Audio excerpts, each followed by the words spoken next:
from Tubi.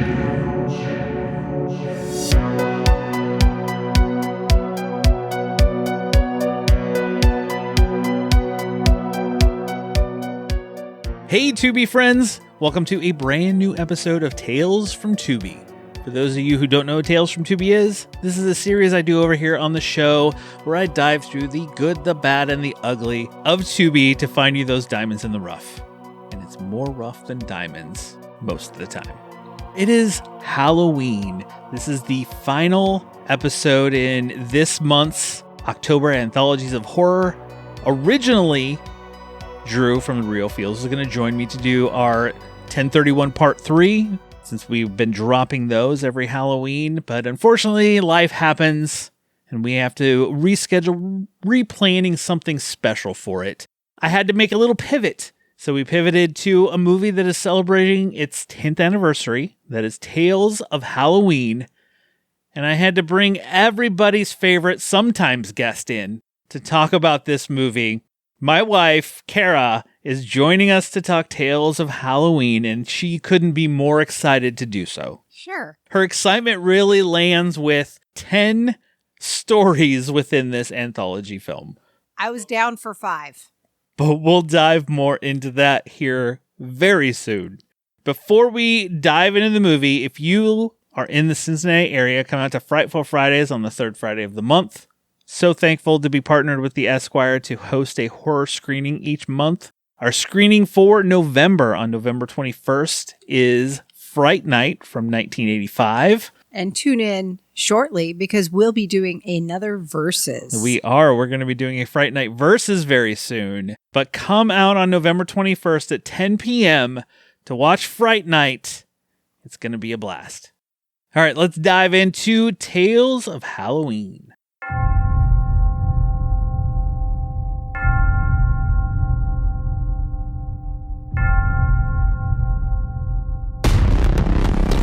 Every year on Halloween, this town goes batshit crazy.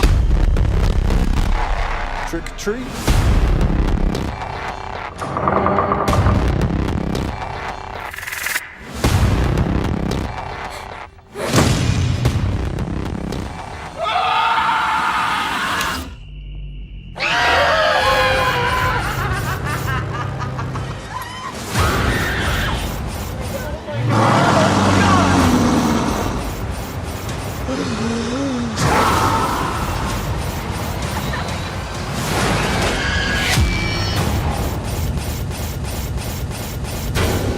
Slightest idea what you're dealing with. One town, one night, 10 chilling stories. That was supposed to be the same town.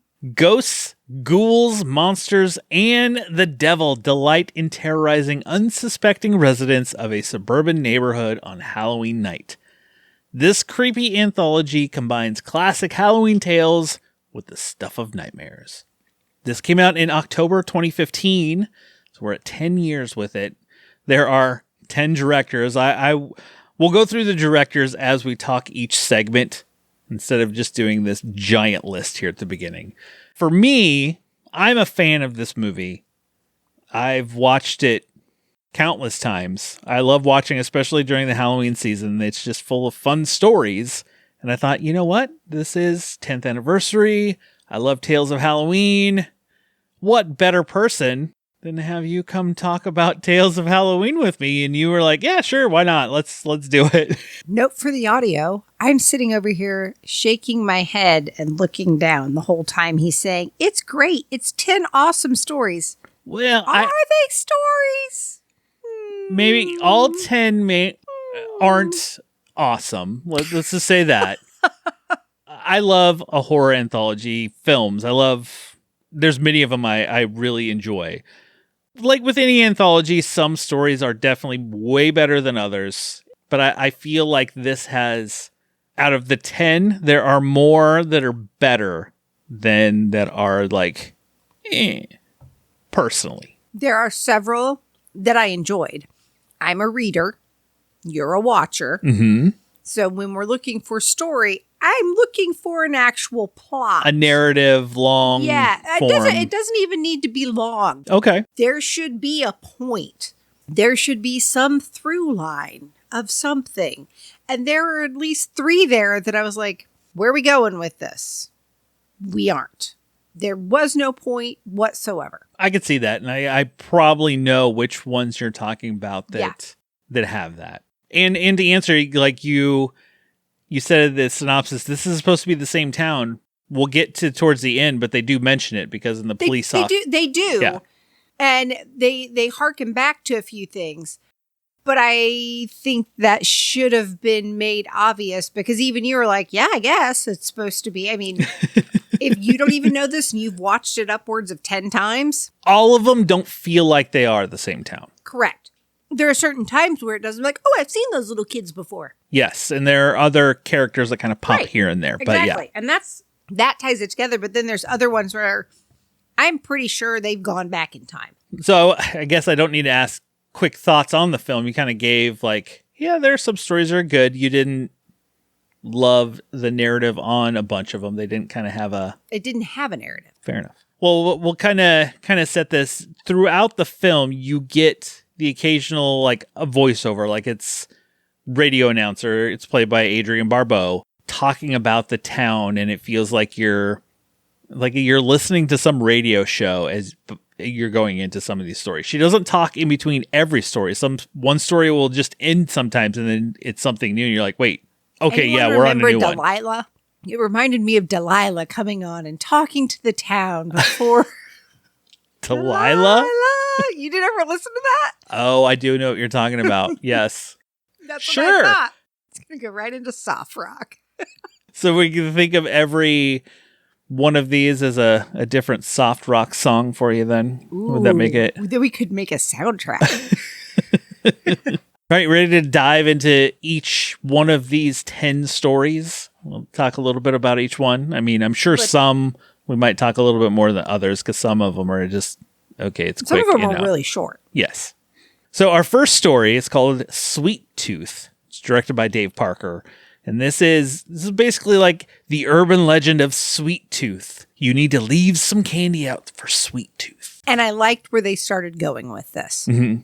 I thought it was really fun. It was a great idea. You know, the traditional setup, babysitter is there. Boyfriend's over. They just got back from trick-or-treating. They try the, hey, don't eat all your candy. It'll make you sick. Make sure you leave some out for Sweet Tooth. And the boy's like, who's Sweet Tooth? And so then they tell him the urban legend of Sweet Tooth. And I was like, okay, this is fun. Like, this is how you want a setup like this to go. Oh, yeah. Yeah, and the legend of Sweet Tooth, he's a young boy. His parents wouldn't let him eat any candy. He'd go out trick-or-treating, and his parents are like, nope, you get none.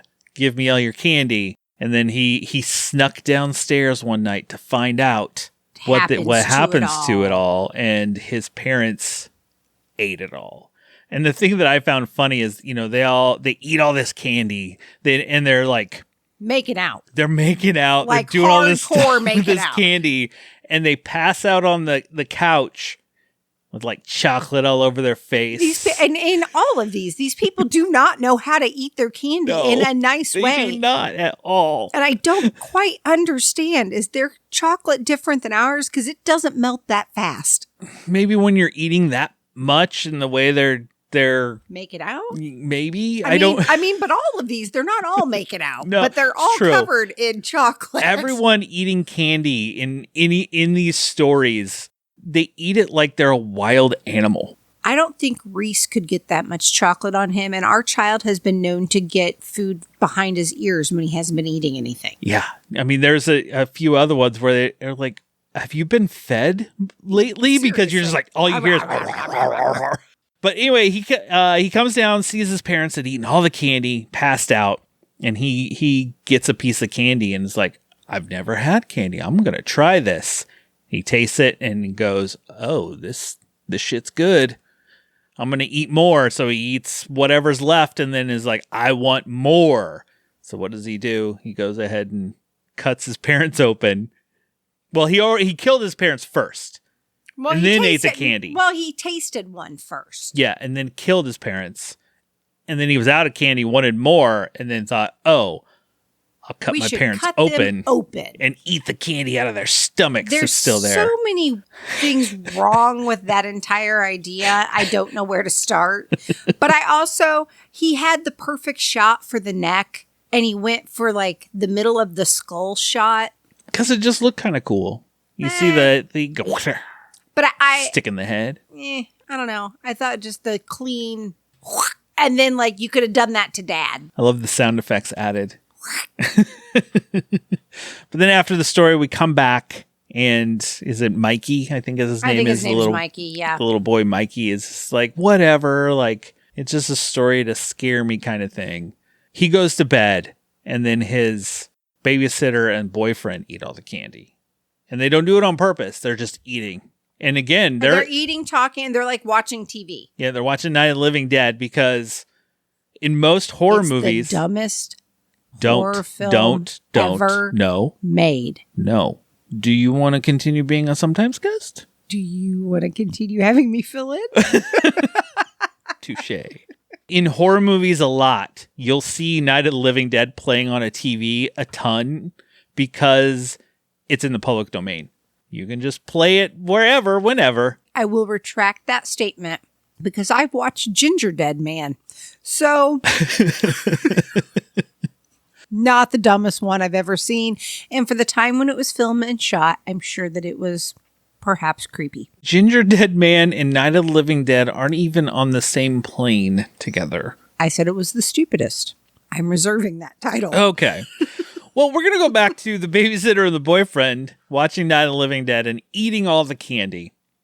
And then you hear this voice. Trick or treat. It's Sweet Tooth. The babysitter leaves, comes back. He gets the boyfriend. And you made the comment we were watching because she comes back in the room and the boyfriend's turned to the side, face down. But you can clearly see blood all over the couch.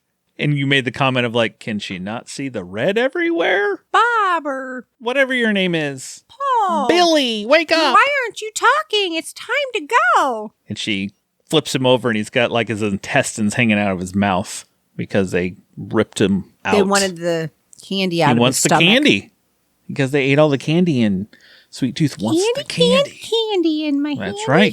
Candy. And then Sweet Tooth gets the babysitter. But then he goes to get Mikey, and Mikey, there's a candy bar on the floor, and all you see, and I thought it was funny because I wrote it down that the candy bar said Carpenter Bar, but you just see the creepy hand come out of the shadows, grab the candy bar, and leave. And then Mikey goes downstairs, sees them dead, his parents come home, and he turns around like, I don't know. He just got like this confused, like, oh, and then that was the end. This story was fun. I enjoyed this story, I was like, ooh. He's starting us out good because this one was cohesive. It had a through line. And it was good. It's the story when you have this mini. It's a story like you want to get hooked in to be like, okay, I want to continue watching these. And I did get hooked in, and it followed the trope that I want a horror film to follow. It was bloody. It was It's got a couple cool different kills. creature going trick or treat. Trick or treat. You know, it had a good little urban legend that went along with it. And then we move on to our next story, The Night Billy Raised Hell. This is directed by Darren Lynn Bousman, who you would know if you've seen any of the Saw movies. He did a bunch of the Saw sequels.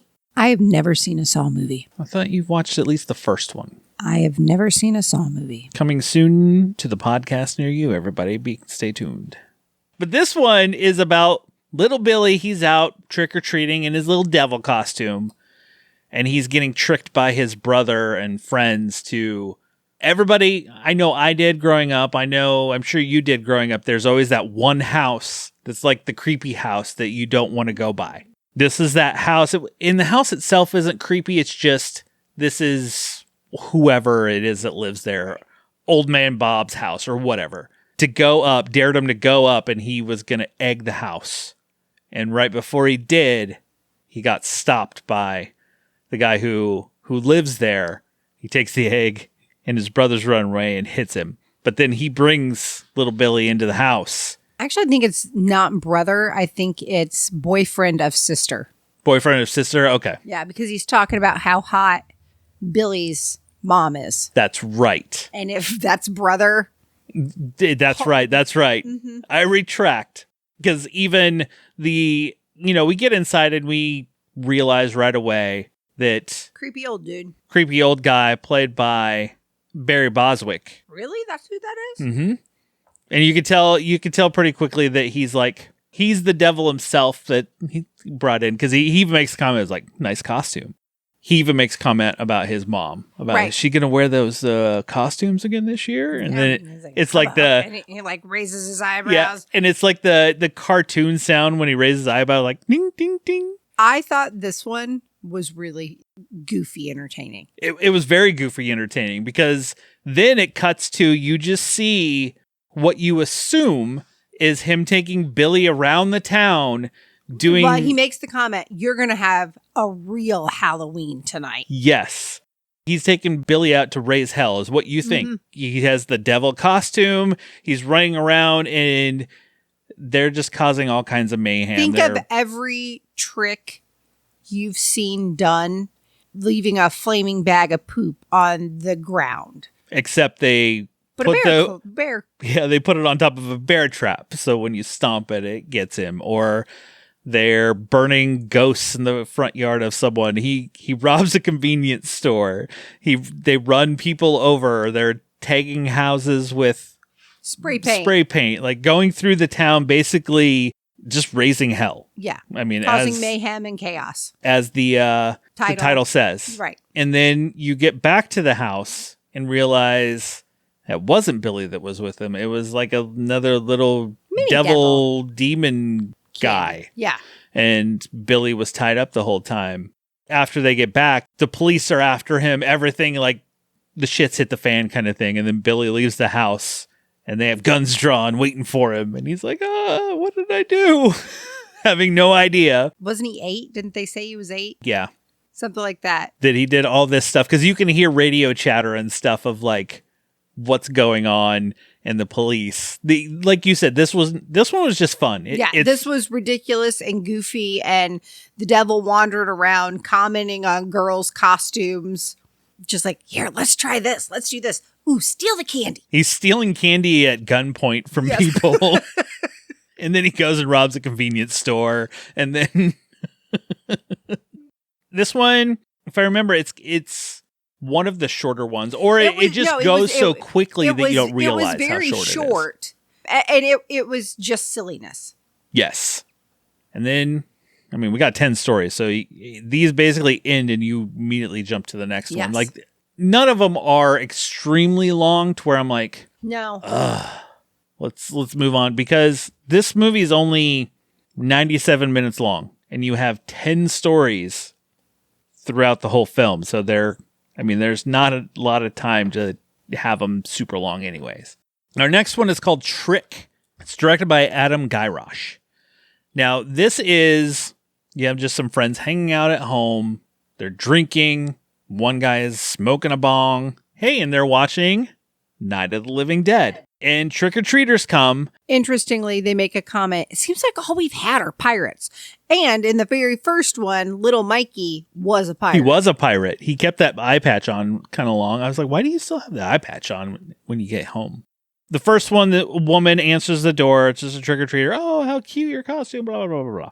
And the next one, okay, this one's yours. A guy goes to answer the door. He opens, and it's this girl who's a witch. He starts talking to her. She's just staring at him, doesn't say a thing. And then all of a sudden, she just pulls a knife and just starts stabbing him. They're all like, oh my God, what? One of the girls leaves to go get the car to come back and get him. Another kid comes out and slices her leg, and then a bunch of other kids come out and just beat her. It needs to be noted that Brad's greatest fear is somebody hanging out under his car and slicing his Achilles tendon. Yes, because I've ruptured it before, and that is the worst thing ever. Maybe not ever. Being dead might be worse. Well, yes. We cut back to the house, and there's another kid in there who kills another one of them. So there's these trick-or-treating kids knocking off as a group. I mean, they're terrorizing these. They're older at this house. I'd say mid-20s, early 30s. Yeah, somethings. yeah. And what I think is funny, at least for part of it, the guy who's smoking the bong. He's just running around. Oblivious. He's running around and you could just see him looking like, crap, is this really happening kind of thing? Like, or did I smoke too much? You could just tell by the look on his face. Because the whole time he is smoking. Yes. Whole time. Oh, yeah. And then the final girl that they're going after, they're in this... It's supposed to be like a shed or a garage. Yeah, I don't know where it is. But then you come to find out she takes her phone out and she starts deleting these photos and videos on her phone of them. Basically, they would capture kids and torture and kill them. And she has all these photos and stuff she's trying to delete. And I'm like, oh, so these kids are after them. These aren't good people they're after. It's just not just randomly we're after them. And then the lights come on. It's this bright white room. The kids hanging out on a table with an eye out. And the kids come in and they pull her up. And she comes over and kills the girl and says, "Happy Halloween, you fucking sicko," and like kills her. I was like, damn. Yeah, that one got dark. It did, because at first you thought, okay, what's with these kids attacking these people? And then when you find out, oh, these aren't good people at all. Like they're torturing and killing children. So then at that point you're like, well, I don't care if anything happens to them, really. Like, this one wasn't bad.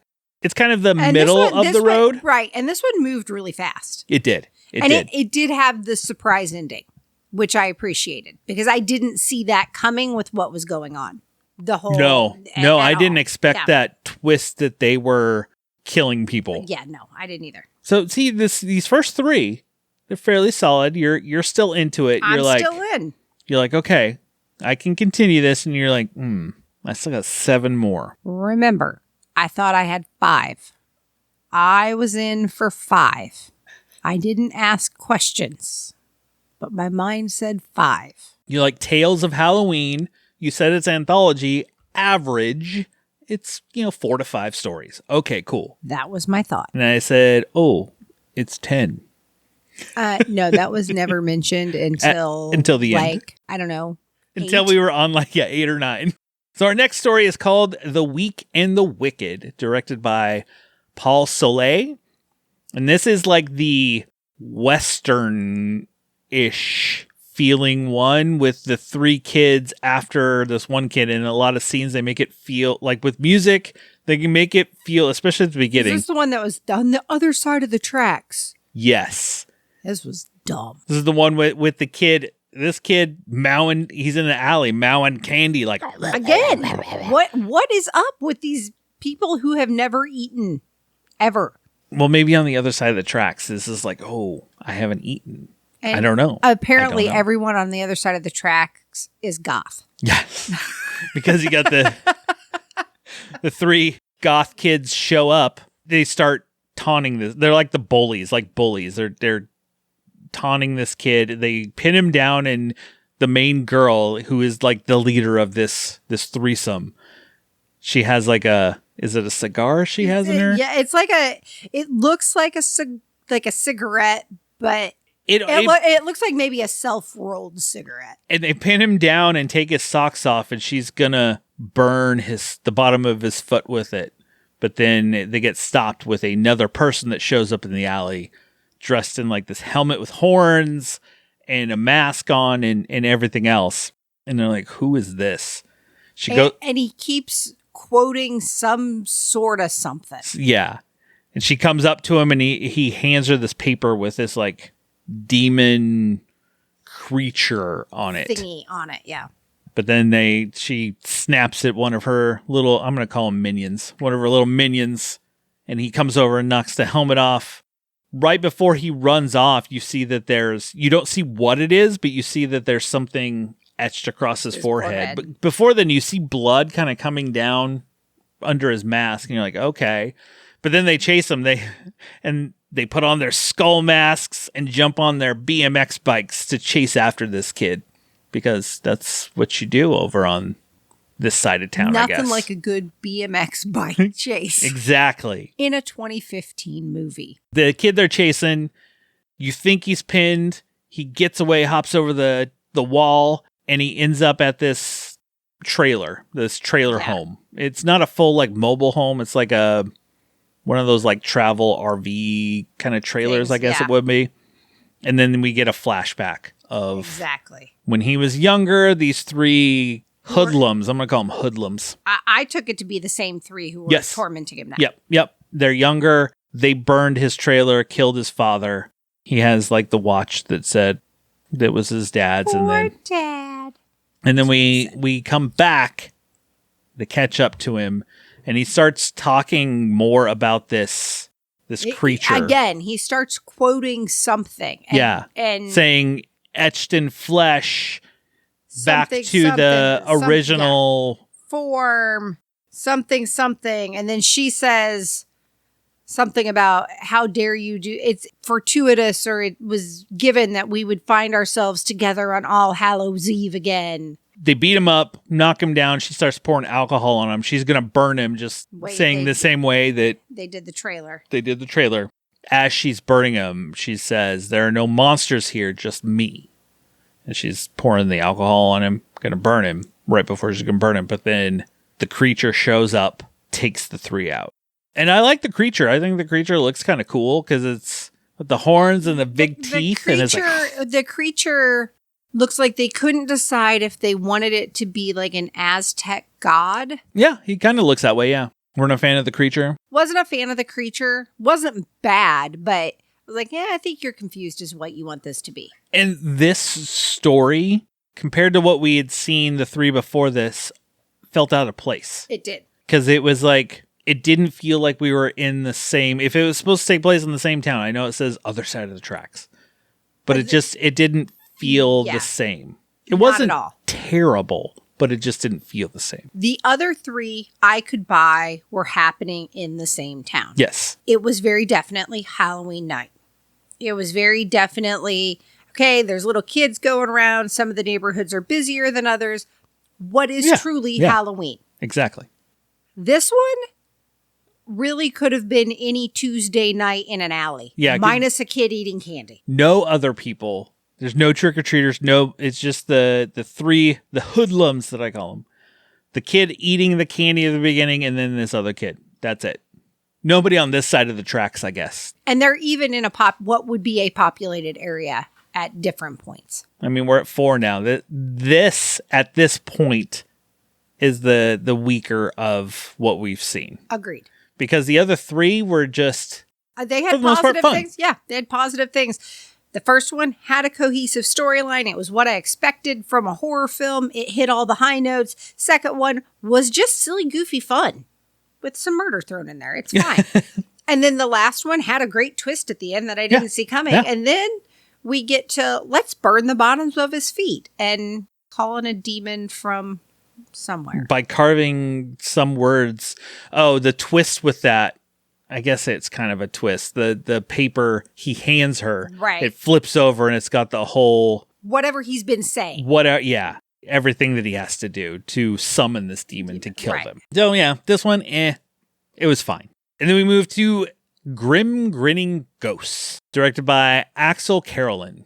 It's a daughter that comes over to her mother's house because her mother's really into Halloween, has all her friends over, telling the story of Mary Bailey and how she's deformed in the face, and this whole story of how she died and now she comes back, and if she's following you, you can't look. Do not look. Don't look behind you. Don't look at her or she will kill you. And it's just like a scary story that, it's Halloween, telling a scary story. All of her friends are like, oh yeah.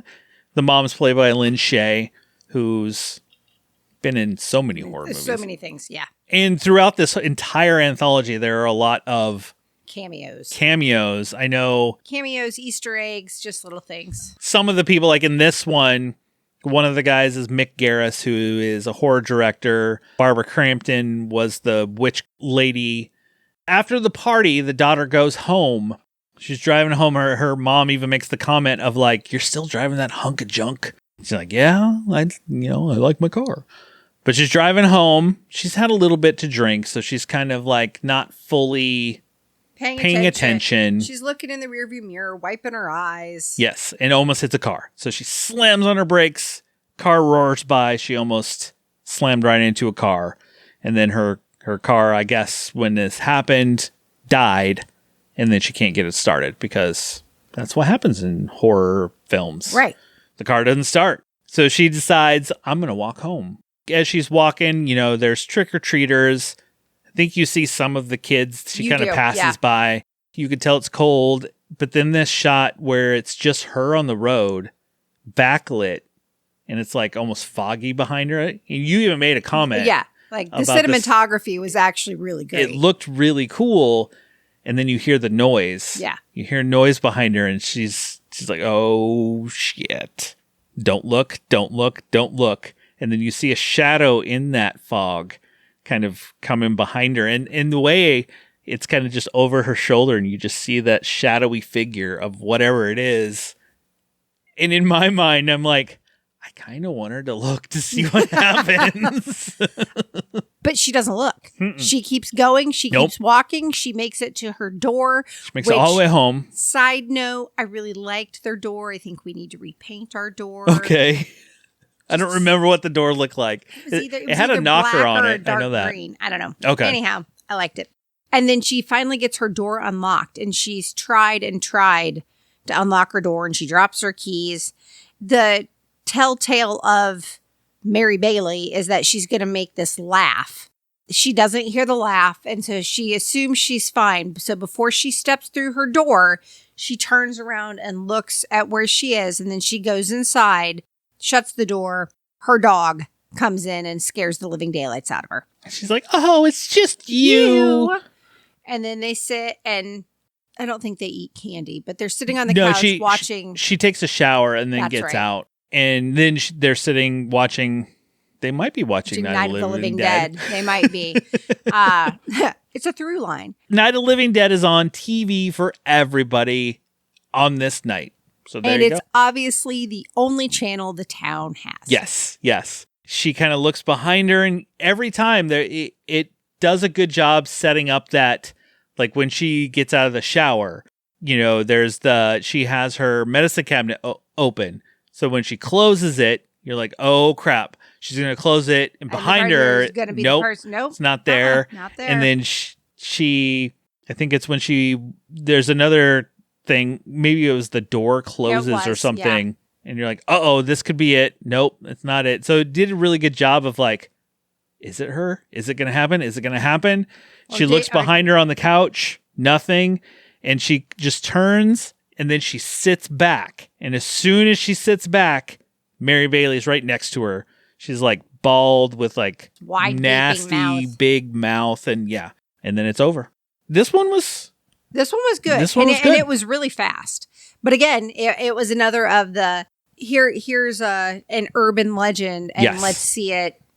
And they had the whole story, and it did have a creepy vibe to it. You were expecting jump scares that didn't come, which made it suspenseful and good.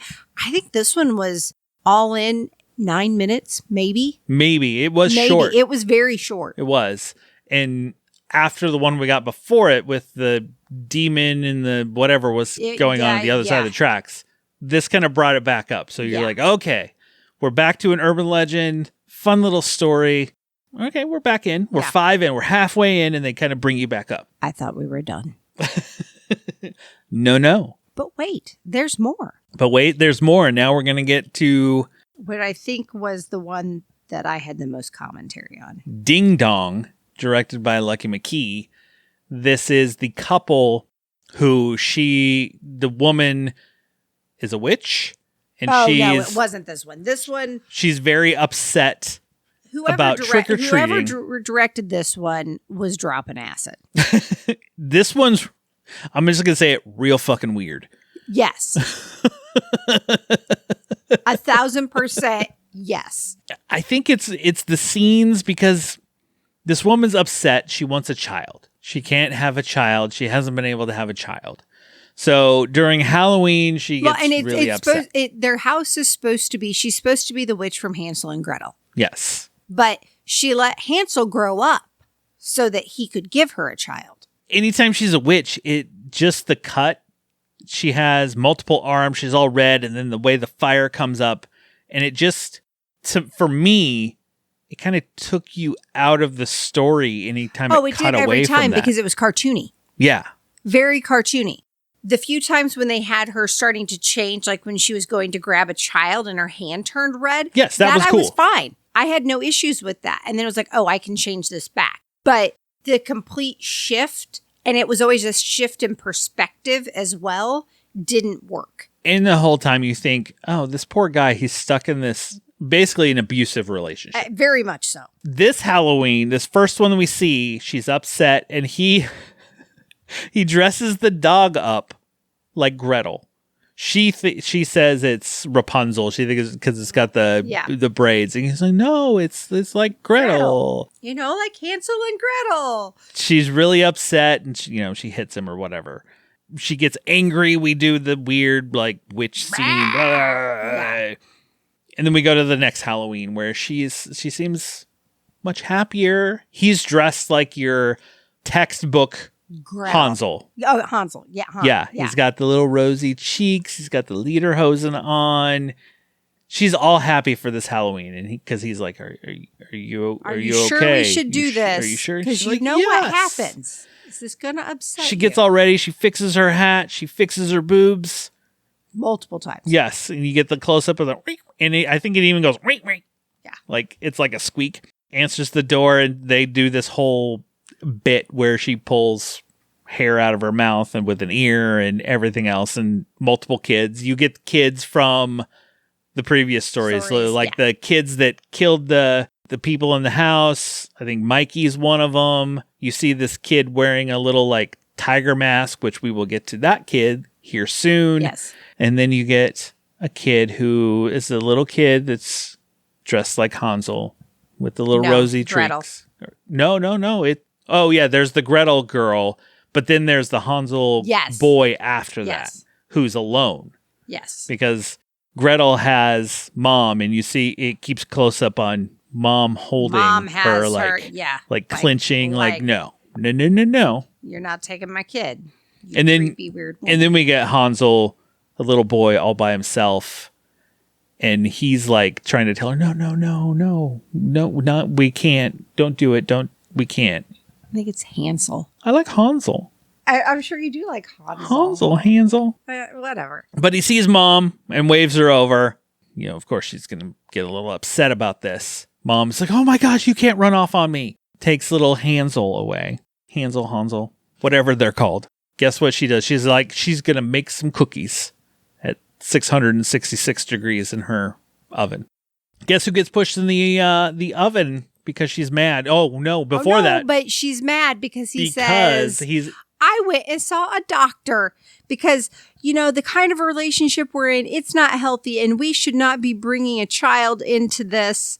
So I saw a doctor to make it so that I can't ever give you a child. And at this point, I just thought in my mind is like, oh, you done messed up. Yeah. You're going to tell the witch, oh, I can't give you a child. What the hell you think she's going to do? Exactly. So what does she do? She throws him in the oven and cooks him. Which is a much bigger oven. Yes, because when she starts putting him in, it's like keeps going and going. Well, that's kind of like, isn't that the story? Yeah, that is the story. But that is the story. I did not enjoy this one. This one, I think overall, looking at the list here, I think this is the weakest one of I don't know. All of them. It kind of ties with the other side of the tracks, but did not enjoy this one. This one brings it back down. After we just got another urban legend, I was like, okay, good, yay. And this one, I'm like, oh, this was just odd, weird. Okay, that's okay. We move into This Means War, directed by Andrew Kask and John Skip. This one was fun. The Hallmark movie. Yes. Horror film. Hallmark Halloween. You have your guy who lives who has lived in this neighborhood forever. he's setting up his Halloween, his little skeletons, his little ghosts. You could tell this is what he does every year. And then all of a sudden, this big truck with flames on it, rock music, these like guys, long hair, dressed in black, show up. And he's like, what? And they start bringing out like, they like buy the house across the street or something. And they start decorating bloody stumps, electric chairs, severed heads, all the like and it harsher looks like side they of Halloween. Created like a little mini haunted house. He's very particular in his display, and it's more, I guess you could say, family friendlier, maybe? Definitely family friendlier. We move to Halloween night. I'm assuming it's Halloween night. This is weird. He's got a skeleton that talks because he has the microphone attached, but then across the street with the new people, it's just heavy rock music blaring loud. They're partying, and he's like, he doesn't like this. They're messing up the vibe. So he goes and says, "Hey man, you turn down your music." And they were like, no. It's Halloween. It's a party. Which, it is Halloween. It should be a fun party. But then there's a fight. This is the full Hallmark thing. Yeah, he runs inside and he's like, fine. He starts ripping wires. Ripping wires and getting rid of their music. The other guy goes across the street and he beheads his skeleton guy. And then it's back over to there and he crushes something. So it's this back and forth of them. Like I said, it's a Hallmark movie. Destroying each other's display. And then they start fighting.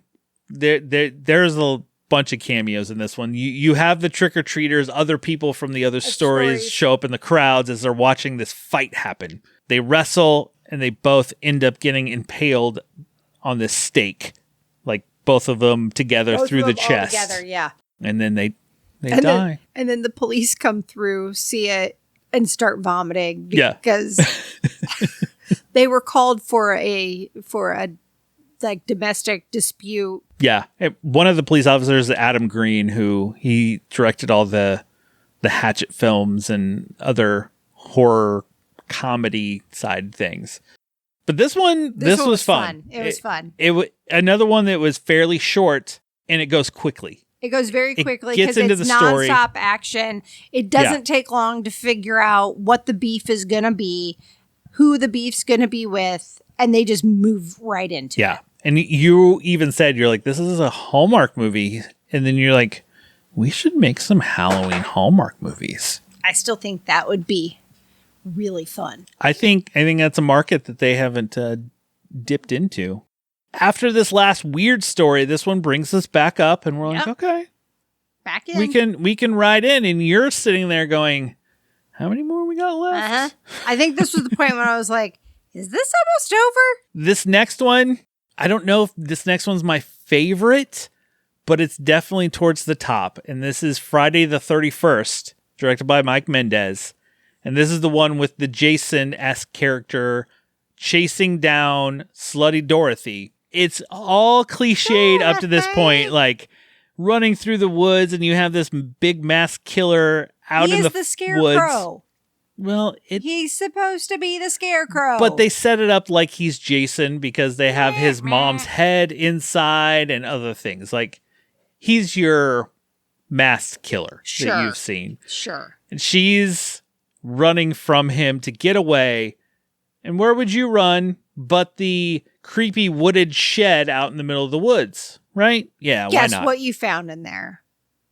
Butcher's hooks and... Yep. machetes and And he comes to get her and she fights back. So she's like, you know what? I'm going to get away. And you're like, okay. So we're cliched to this point and then things kind of turn and you think, oh, is she going to get away? And she really does make a very valiant effort. She does. She runs off, but then he finds a spear and just throws it right through her. She dies. And he comes over. This part. This is the part that is the funniest. He's standing over her, but then there's a light shines above that comes down. And then there's a UFO. And somebody comes down, and it's this little tiny alien Little guy, like maybe 3 inches tall. with his little bucket, and he's like, "Twick or tweet." Twick or tweet. And that's all he keeps saying. And the big guy's like, and he's looking around trying to figure out where he can get candy He's to like give him. patting his pockets. He's like, And he's like, twick or tweet. Twick or tweet. Like all smiling, twick or tweet. So he's like, I've had enough of this. So he stomps on him and squishes him and thinks, oh, it's over. But the little alien is a little goo, and it goes into the mouth of this woman he just killed. And then she turns into, it's like the Evil Dead. She like comes up, she starts floating across. And then there's this fight between these two, which is hilarious. It really is. One of them puts an axe in their neck, and the other one hits a machete, and there's just blood squirting everywhere. And then one of them chops the head, or they chop the head off of Dorothy. Well, they chop the arms off of each of them first. And then the heads come off, and there's blood all over the place. After everybody's dead and dismembered, the alien crawls out of the mouth of the severed head of this woman. Twick or tweet. Twick or tweet. Takes a head and goes and gets beamed up. I love this one because you start out and you're like, okay, this is just your cliched, everything I've seen a million times. But when the alien shows up, you're like, what? But then it just, again, it's just stupid, silly fun. Yes. Twick or tweet. And the little alien guy, he's like, so cute. He's like claymation. He's got his little bucket just standing there, and he's like, twick or tweet. So this one, for me, is definitely, I don't know if it's my favorite, but it's definitely one of the top it's few. Up there, yeah. As is possibly this next one, The Ransom for Rusty Rex. This one might be my favorite. Directed by Ryan Schifrin. So just thinking about it, I'm already laughing. They're normally bank robbers or convenience store robbers. Yes. And they get hired / talked into kidnapping this bajillionaire's son. Correct. And they were going to stake it out and have this whole big plan. And then they're like, screw it. The rich man is played by John Landis. And your two guys, one of them's played by Sam Witwer, who has like, that's the voice of Darth Maul. They kidnap this boy because he's going out trick-or-treating. They kidnap this boy, and he's the little boy we saw earlier in the little tiger mask. And the hoodie. And the thing is, they didn't plan to do it that night, but they realized they weren't going to get a better opportunity. Yeah, exactly. They get him. They're in this little warehouse. They have him tied up, and they call him. They're like, all right, we have him. Money. And he's on the other side being like, good, he's yours now. Well, like, no. First he hangs up on him, yes. and he was like, you have him? Oh, okay. You don't even know. And he hangs up. He hangs up and he calls him and back. And it's Sam Witwer. He's just like, did he just hang up? And he calls him back. Did you hang up on me? Yes, I did. And then he's like, you can keep him. I don't want him. He's all yours. And he hangs up again. And he's like, basically, he's like, what the hell is going on? Why? This isn't going how I hoped it would. Well, no. Yeah, that piece. And then they're like, I can't remember. He escaped from being tied up. Right. He's gone. He escaped from being tied up. And so then they go and they find him and they call him back and they're like, why, what is going on? Why don't you want this? Like, he showed up 5 years ago. Yeah, he didn't leave. He's never letting you go. And you better feed him because otherwise he'll feed. Yes. And then you find out it's like this demon kid. Yeah. This little like monster. But yeah, the tiger mask comes off. And and then it's just like this fight. They're trying to get him. And they finally catch him, tie him up, and they're going to go throw him in this like pit as he's howling and everything else. He's like, oh, but he's crying. Nothing that's demonic could cry like that. And he looks at him and goes, you can look in. And he opens the bag and he spits like puke all over his face. And he's like, and so he picks him up and just throws him in the pit. But then he comes back. They light the pit on fire. is that they're going to get snacks. Yes. And he comes back to the car, and the little demon child is in the back eating a candy bar and has his partner's little head next to him. Holding on, and he takes a bite out of the side of his head, and he's just like, I'm stuck with him now. Shit. This one, again, it's fun. Like, these ones that are just like short, silly fun were my favorite. And Absolutely. I agree. There's the two, the weird witch one and the other side of the tracks. Those are my two least favorite Agreed. that kind of take you out. But the other 8 are fun. And I think that's why I enjoy this anthology. We still have one more story to talk about, but that's kind of why I think enjoy one it. of the ways they could have made it more cohesive, which is what they try to do at the very end, is, I say this, but I think about it, and they do a little bit with like police showing up here and there. Yeah. But like They got little characters that pop up in the other stories. But if you really want it to be like this town, you could easily have thrown in you're never going to believe the call we just got kind of thing. Yeah. And then moving in. And all of that happens in our last story called Bad Seed, directed by Neil Marshall,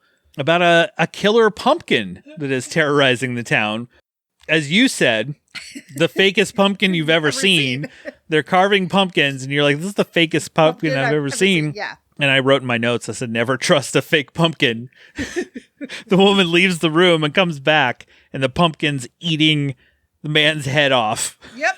And then the pumpkin takes off. This one, I think we get or see almost every character, or at least hear about every story that has happened previously, because we end up at the police department. Our cops are back. Now we have some detectives. She's talking to her captain, and he starts talking about everything that's happening. They're like, we've had people rob convenience stores. We've had murders in this house. We've had like explaining everything else. Like, you better figure out what's causing the people in this town to lose their ever-loving minds. I don't remember who it was. I think it was the wife, right? When they do the sketch artist. Yes. And the sketch artist is Drew Struzan, who has done some of the most iconic movie posters ever made. And he draws this really the lamest pumpkin you've ever seen. Yes, this lame pumpkin. He turns around and shows him, and she's like, "Thanks, Van Gogh." That's no, real Rembrandt. Oh, she calls him Rembrandt. That's real helpful. And I'm like, "Oh, that's Drew Struzan. That is really funny." Is it Timmy? Is the little boy that the pumpkin eats? And this little pumpkin, she eventually sees this little pumpkin.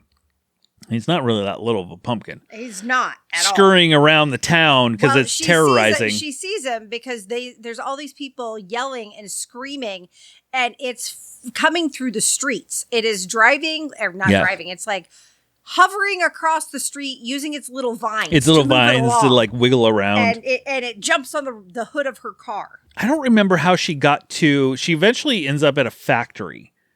Did the pumpkin go into that factory? Or no. They blew up the pumpkin. Yes. And then there's a label on the piece of the pumpkin that blew up. Yes. That said what it was and where whatever it was, address. Think Halloween 3 and the masks with the silver shamrock tags of like, oh, it's this company. So she goes to the warehouse to find out what is going on. And in this factory, Joe Dante, the director of Gremlins, is like the scientist in this little like factory. That's funny. I didn't realize that. And then the where it ends is you find out there's more than meets the eye in this factory.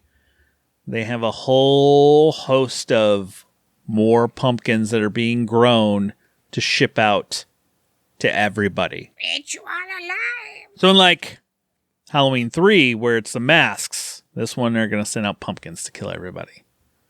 And then we end it with the voiceover from Adrienne Barbeau, and then that's it. We've made it through all 10 stories of Tales of Halloween.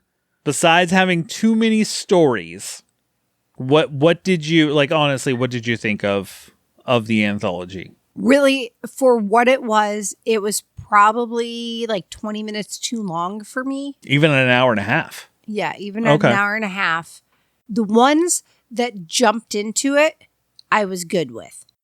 Like, I could easily find 3 to get rid of, and it probably would have been like the perfect length. Like for me, it's those 2 that we talked about for sure.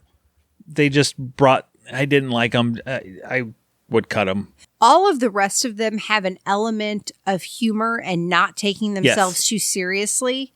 Those 2 don't really fit that bill. I think you could also get rid of the "Hey, you murder kids" one.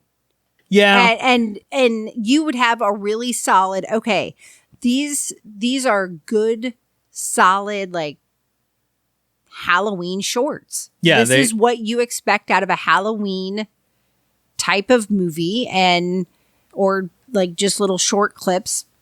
Absolutely. And I know you didn't know when we first started watching it that I'd seen this. I've seen this movie countless times. Like I told you, for the last few years, I've watched it every Halloween, every October, and I think it is because most of these in here I really like, and it's one of those like, oh yeah. As I'm watching it again, I'm like, oh yeah, I remember. This is why I like it, because like the Twick-a-Tweet, there's 8, probably 7 solid ones, 8 that are good. Because like you said, the one with the twist with the kids killing the people in the house, it was good, but good. It doesn't fit. It didn't fit the humor and vibe and everything else of the other. Exactly. The witch one, the weird witch one, it tried to get some humor in there, but it didn't land, didn't work. And then the other side of the tracks one just was way out of place. Yeah. I mean, I guess because it's the other side of the tracks. This one, I mean, for me, out of 5, I give it's a solid 3.5. It's one of those I'd give it a 3. I'd give it a 3. I watch. I mean, a lot. For those of you who have heard me on here before, 9 times out of 10, when he has me watch something with him, it's pretty atrocious. So at least these, for the most part, were well shot. The shots were well thought out. Most of them were cohesive in terms of what they were trying to accomplish. I had fun, which is always a big part of it. And again, some of the truly atrocious movies he has me watch, I have a lot of fun. At which point, it's still going to get a rating from me because I had a good time. I don't go in expecting a lot. Especially if I'm bringing it to you. Especially if you're bringing it to me. I would watch this again, but I would fast forward through the ones that I that's fair. Didn't need to see. Yeah, that's fair. Thank you for coming on in a pinch to come on the Halloween, the October Anthologies of Horror. You're the 5th and final one in this month's series. Bum, bum, bum. You had the most stories within your anthology film as well. We had one, it was last week actually, called The Theater Bazaar. It had 6. So, and those ones were, wasn't that right? But that will do it for this October. For this series this October, I had so much fun with all of my guests. I want to thank Baron's Hideout, Paul from The Countdown, Brett from Dissect That Film, and Derek from Bad Movies, Worst People. I want to thank them all for coming on each week. And my lovely wife, Kara. 24 Karat Gold. 24 Karat Gold. Coming on to talk an anthology film. Just wait, though. Wait. We have a Versus coming very soon. She's watched one of them. She has not watched both of them. Fright Nights. But just make sure you subscribe to the show and you won't miss any episode that happens over here because you won't want to miss that one. And apparently I'm also going to be on here dissecting the Saw movies at some point. We'll see if we can fit that in because I have some other verses I want to do too. So, we'll see. We'll see. But I'll be back soon with a brand new episode. Just snuggle up in that blanket, turn off the lights because it's okay to be scared. We'll talk to you later, everybody.